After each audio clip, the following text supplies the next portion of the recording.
Hare Krishna, Radhe Radhe. Welcome back to your channel. तो आगे के श्लोकों का पठन करते हैं।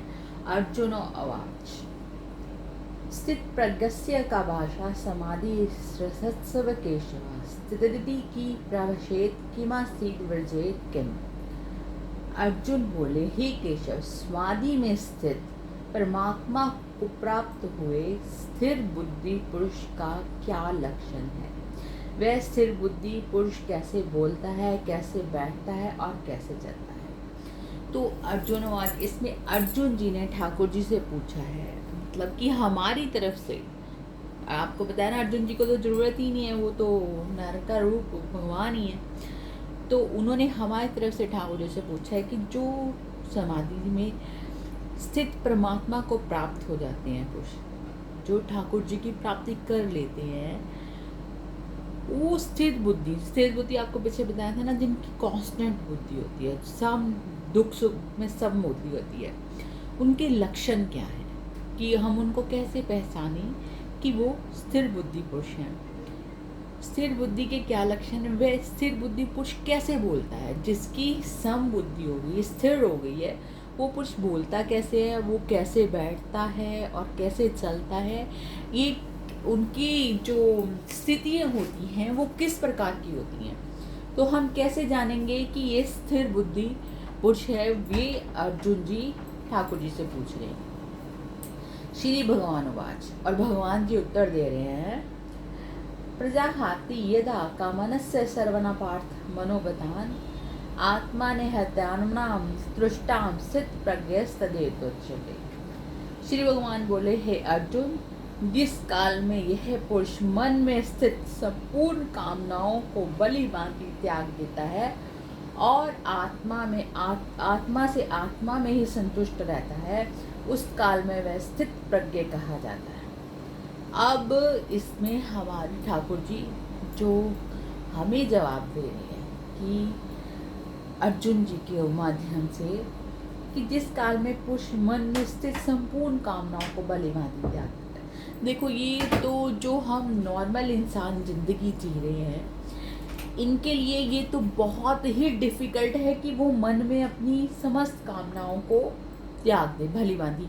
क्योंकि आगे जो 7वां अध्याय है उसमें ठाकुर जी ये बात भी क्लियर करेंगे कि करोड़ों में कोई एक ऐसा व्यक्ति करता है, स्थित प्रज्ञ होता है, जो उनको प्राप्ति के लिए यत्न करता है, और उन करोड़ों में भी कोई एक विरला ही उनको प्राप्त कर सकता।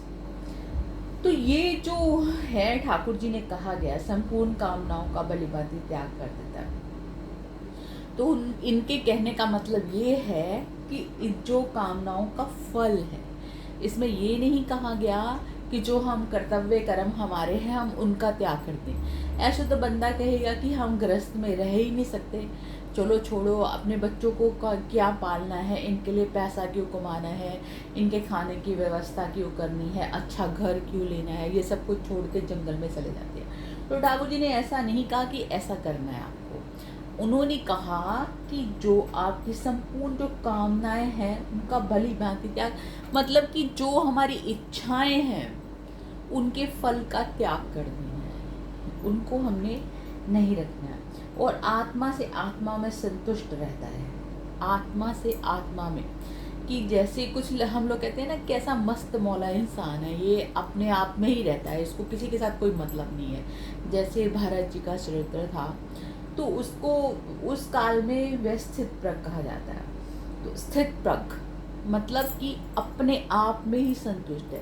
जैसे कुछ लोग देखे जाते हैं जिनको ज़्यादा प्रयोजन नहीं, जिसको हम कहते हैं कि ये बंदा बहुत संतुष्ट रहता है, इसको ये स्पृहा नहीं है कि मुझे बहुत कमाना है, मुझे उससे आगे निकलना है, मेरे पास गाड़ी बंगला ये वो बहुत कुछ हो, वो ऐसे नहीं होते। वो अपना साधारण सी जिंदगी जीने वाले होते हैं, कामनाओं का त्याग करके सिर्फ एक जो रिक्वायरमेंट्स की चीज़ें होती हैं उनको लेकर चलते हैं। ऐसे जो कामनाओं के त्यागी इंसान होते हैं उनके बारे में ठाकुर जी ने बोला कि वो स्थित प्रज्ञ होते हैं, क्योंकि उनको पता है कि ये संसार नाशवान है, हम जितनी भी कामनाएं कर लेंगे अंत में क्या है, सब कुछ यही धरा का धरा रह जाना है और शरीर ने अग्नि में जल जाना है। तो इसलिए वो इतनी कामनाओं को पालते ही नहीं है। स्थित प्रज्ञ, उनकी जो स्थिति है वो ठाकुर जी में रहती है, क्योंकि उनको पता है कि अनेक जन्मों से यही कुछ करते आ रहे हैं। तो इस प्रकार ठाकुर जी आगे जो जितने भी श्लोक हैं उनमें स्थित प्रज्ञ के बारे में ही बताएंगे। तो ये 2 श्लोक हुए। अब हम इसके बारे में कुछ पूछना हो तो कमेंट कीजिएगा, और अब हम मिलेंगे रात को 9:30 बजे। राधे राधे।